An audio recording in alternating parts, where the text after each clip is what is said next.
এই পদ্ধতিতে গাছ রোপণ করলে উপকৃত হবেন ইনশাআল্লাহ।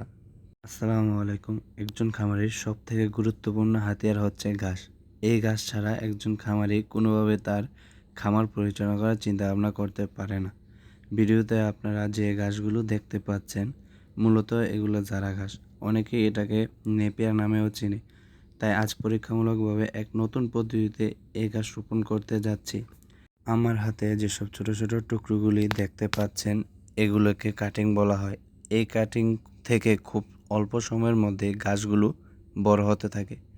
কিভাবে এই কাটিং প্রস্তুত করতে হয় তার নেক্সট ভিডিওতে আপনাদেরকে দেখানোর চেষ্টা করব ইনশাআল্লাহ।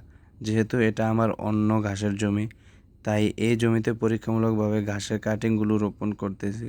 প্রত্যেকটা মুড়োয় দুটো করে আড়াআড়িভাবে রোপণ করবেন এবং 1 হাত পর পর এই ঘাস রোপণ করবেন।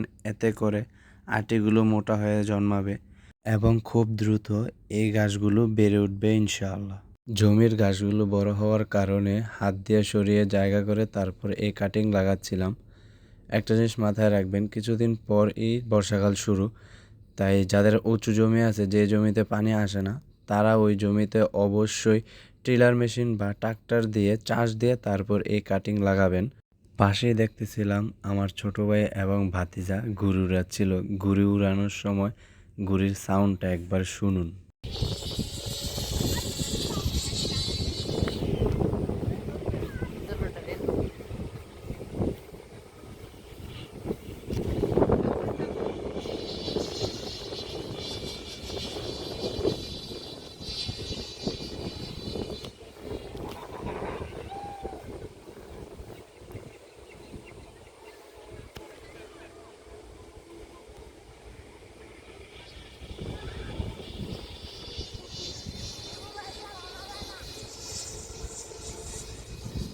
এই জমির মাটিগুলো শক্ত হওয়ার কারণে কাঁচি দিয়ে মাটি আগলা করতে পারতেছিলাম না।